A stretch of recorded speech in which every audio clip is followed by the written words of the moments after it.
isa pa to. Na nakita natin flood control project, meron doon sa kabilang dulo, hindi masyado mapunta kundi tayo magbangka. Nandyan sa kabilang dulo, butas na naman, hindi nakanait. Pero nagkaroon yan, nasira? O hindi po, never nagkaroon. Hindi talaga, hindi ginawa. Eto na naman, the same thing. Pag titignan mo yung report sa atin, completed lahat, meron na yan. Tapos, ito na naman yung quality. Madaling makita. Hawakan mo yung semento dito. Unang-una yung semento, ganyan lang kakapal. Dapat, 18 centimeters. 18 cm, mga 8 inches. Parang kalsada. Dapat ganyan kakapal. Ganyan lang ang nandyan. Pag subukan nyo mamaya, hawakan na nyo. Sa kamay, kayang durugin.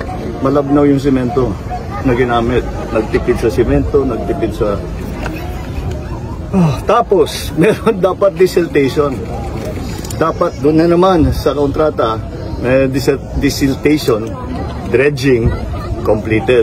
Tingnan naman ninyo, paano magiging completed yan? Tingnan ninyo. May isla sa gitna. Tinutubuan na ng damo na napaka... Masukal na yan, yun.